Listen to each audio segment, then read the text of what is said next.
what I'm going to do here is just really quickly fix the game speed.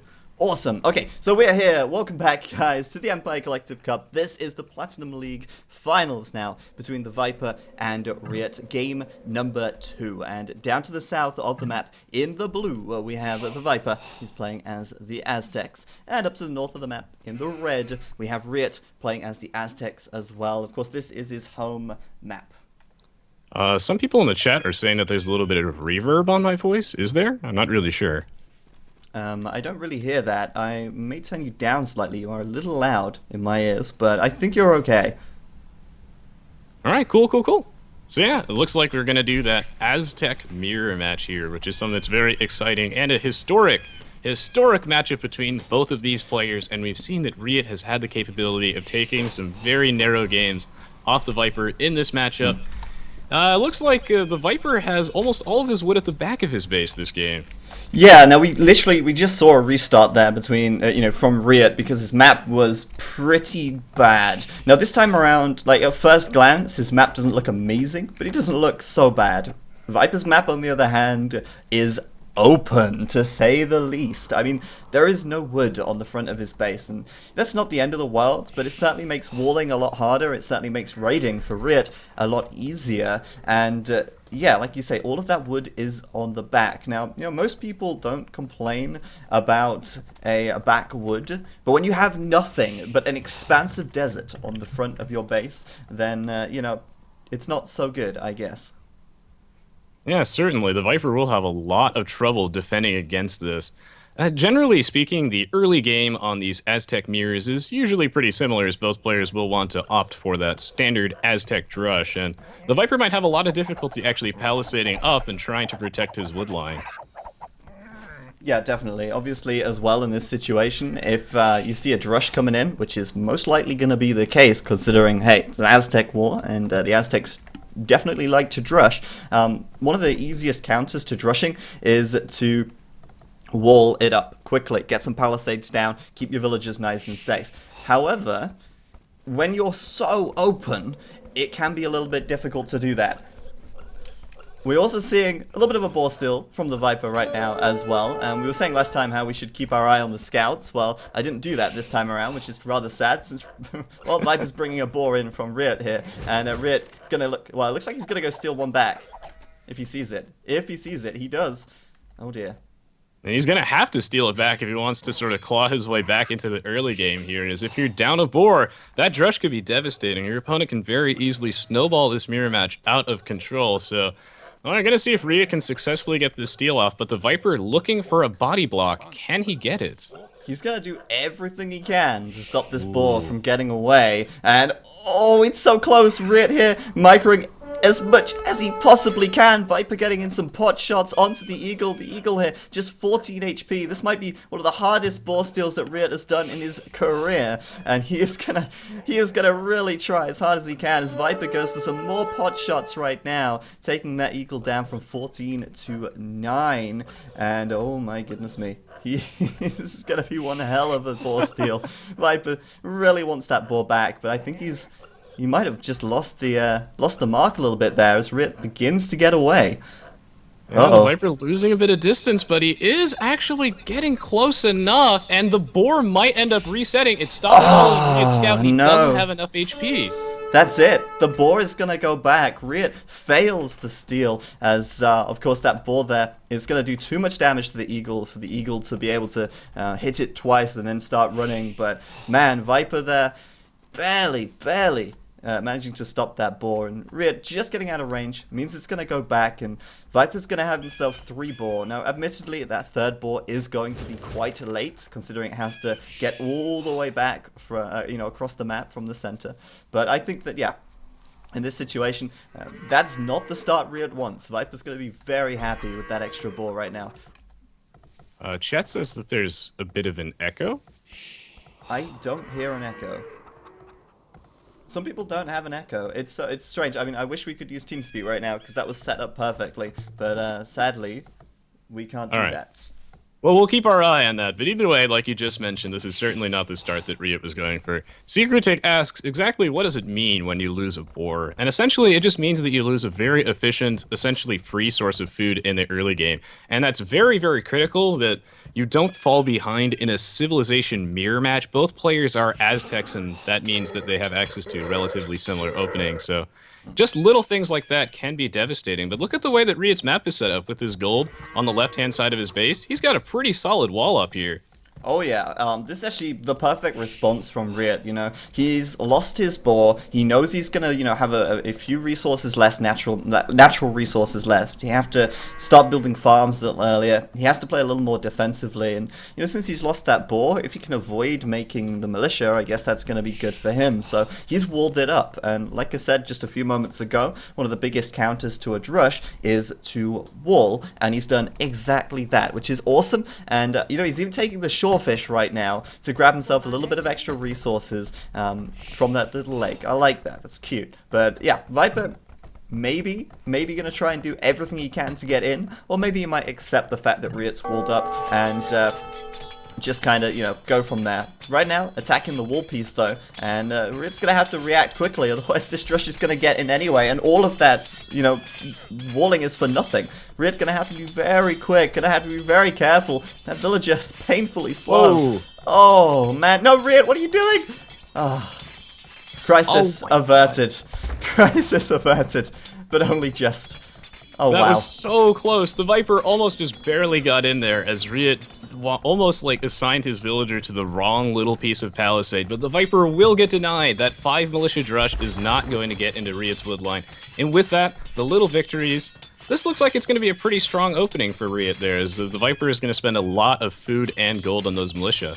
Yeah, definitely. And, you know, if he can't make it worth it, then it's basically a wasted resource. However, I mean, you could argue that, sure, now, you know, Viper has created these militia, they are still getting value because RiuT still has to spend time walling this up. He still has to spend resources making the walls. He still has to send his villagers there, and that causes them to, you know, waste a little bit of time. So it's not so good, I guess. For those of you wondering about why he moved his villagers over to the gold, when you build a you know, like a drop-off building after you've taken some resource, the resources get banked as your villagers move over to take the gold. So RiuT didn't actually lose any of the food he took here. When he built the mining camp, the food went into his bank, in case you were wondering, because someone I think asked that in the chat. That is the advanced mechanics. And it looks like the Viper's still going to be applying some pressure to these palisades. Obviously, RiuT will be able to hold this line, but as long as it keeps him distracted, keeps his villagers forcibly adding extra layers of palisades in, it's the little victories that count, and the Viper will be on his way up to the Castle Age right about now, so not far behind at all. RiuT just a couple seconds back on that. Yeah, no, oh, wow, I thought Viper's in. Oh my god, he's in. There is a hole, and, oh, Jesus, there is always a hole, man. Viper's got, the militia's through the wall. How did that even happen? How did that happen? Wait, what? Yeah, there's a hole in the wall, right between the palisade on the left and the palisade on the right. And Viper, he gets one militia through, but it is not gonna be too much. Right, you know, RiuT can deal with that. It's worth noting right now that both players going for a fast castle as well, and RiuT is actually not that much, sorry, he's not actually ahead. It's Viper who is ahead going up to the Castle Age, which is kind of surprising. He even has an extra villager right now, which is insane. Yeah, I certainly would have thought that actually RiuT would have been the first person to the Castle Age, considering that the Viper spent that much money on 5 militia, but actually no, that's not the case. The Viper's snagging some upgrades, getting that double bit axe, getting that fletching. He only got 1 militia in, but I think he's pretty content with how that worked out. Yeah, I mean, I think Viper might even be surprised that he's faster to the Castle Age here. That was unbelievable. Yeah, I mean, I guess that's where the extra boar comes into play, right? He's managed to snag himself the Castle Age before RiuT. He even gets an extra villager out. He's been hammering away on that wall. I guess RiuT here has been spending quite a lot of time fixing it up, wasting villager gathering time and all that stuff. But still, I mean, right now, things are going to start hotting up as the Castle Age comes in, and both players are going to be going into crossbow, which is pretty standard for the Aztec build. Yep, and it's going to come down to some really good micro here to decide who comes out on top. I suppose in retrospect, it makes a little bit of sense that the Viper is still faster to the Castle Age because he did steal that boar successfully. I'm just surprised that he has that extra extra few villagers on top of that. Either way, the Viper is going to be moving forward, and we'll have to see if RiuT is able to hold the line here, because he's got these palisades, but those crossbows will be able to slowly poke at those gold miners over the wall. Yeah, and the thing is as well, once you introduce crossbows into the mix, it stops villagers from being able to repair the wall or rebuild behind it because of the extra range. For those of you saying that my mic was bad, I think I may have fixed it right now. Sadly, you know, moving to Skype makes things very awkward because Skype is not that good, but hopefully it's fixed. If it's not, let me know, So Viper now obviously going to go for that wall. There's absolutely nothing RiuT can do to stop this being broken in now. So he's literally got to move his army here, he has to defend, and if he can't defend it, then Viper will come out on top and move into his base. But it seems like RiuT right now will have enough to defend this quite comfortably here. And, you know, home field advantage, he can reinforce his army faster, since his archery ranges are right there. Yeah, I suppose this is one of the points in the game where having a couple extra militia allows you to pressure those walls a little bit sooner. But like you mentioned, with that home field advantage, RiuT will be able to safely zone the Viper out. The Viper does have to back up, but still, you know, Viper has a reasonable military lead of about 8 units. He's got 3 extra villagers here. I think the Viper is okay with not being able to get in those walls. Yeah, and I think the interesting thing here as well is if you have a look at this, Viper has a lot of villagers on gold right now. I mean, that is a lot. And he is throwing up his second DC on the gold. I think, you know, maybe we'll see a siege workshop fairly soon. But I think Viper's going to be very happy about his situation here. You know, he is going to be very happy with the map control that he has. He's going to be happy that RiuT's walled himself in and given the Viper the map to play with. And, yeah, it's given Viper the time to build his own house wall and really get in control of the game. Yeah, and meanwhile, while RiuT actually has a bunch of places where his villagers are able to be pressured over the tree line, they can be attacked, and it looks like the Viper is just gonna find that little weak point in there. There's a hole yet again, he's in. There's always a hole, guys, every time. And RiuT's army right now, away from home. Viper's coming in, 1 villager down, 2 villagers down, as RiuT tries to quick wall this, and I think he's gonna succeed in keeping them out a little longer. But how many villagers? How many villagers are going down? Well, the answer is enough. We have a 6-villager lead for the Viper now, and RiuT is looking for a way to try and sneak his way into the Viper's base, but there is nothing that RiuT can safely attack over that wood line. RiuT has to walk the long way around, and meanwhile, his base is on fire. His base is on fire. Things are going badly here for RiuT. A lot of idle villagers. He's trying to get up a siege workshop, but of course he can't finish the one on the front because the crossbows are there denying it. He's had to build one in the back, try and get out a mangonel as fast as he can, and in the meantime, so many villagers going down. Viper with a 9 villager advantage right now, and I want to point out as well, RiuT here only just getting wheelbarrow. That is a technology that Viper has had for quite some time at this point. RiuT coming in on the right side, trying to look to get some damage done back, but Viper's got his army here ready and waiting. How is he going to be able to do enough eco damage here to equalize? Yeah, I was just about to bring up that every single villager that the Viper has is worth just a little bit more than RiuT because of that wheelbarrow upgrade. RiuT might be able to win this battle on the bottom side of the map, but the Viper does have that home field advantage. He will eventually be able to deal with those crossmen, and he does evacuate his entire army successfully. What a huge victory for the Viper.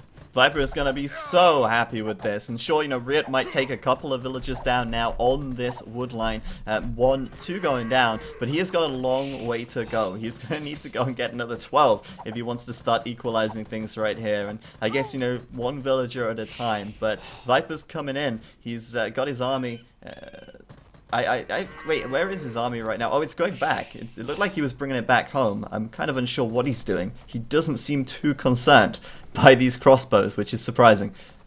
Yeah, I guess the Viper realizes that he's ahead by like 8 villagers right now, so he's okay with getting just a little bit of idle time, as he's content to just patrol around the center of the map, and then I think the Viper will eventually loop back in here. He might be able to snag this mangonel with all 4 of those militia. Oh, maybe. Oh my goodness, that could actually be huge. Never have I seen militia become so useful at 25 minutes in game, but you know, he may actually take this mangonel down on RiuT. Oh my god, RiuT calling GG. Wow, Militia, the 25-minute threat, corners that Mangonel up against that tree line, and even though RiuT managed to get some successful harassment at the Viper's base, it was not enough. He was actually cornered, and with that, RiuT is going to call GG. That's unbelievable. That game could not have really gone worse for RiuT, could it? I mean, Viper did everything right, let's be honest. I mean, if he hadn't stolen the ball, I wonder, how that game might have been different. But I feel like even with RiuT making the right choice of walling up and all of that good stuff, Viper just one step ahead the whole time. The eco damage he did with those crossbows was huge, and now, of course, at the end of the game, he was going to take that Mangonel down, and for RiuT to lose a Mangonel to 4 Militia, it's just, that's not good. It's not good. So, let's come back out of this game right here. We've got another game coming up in just a moment.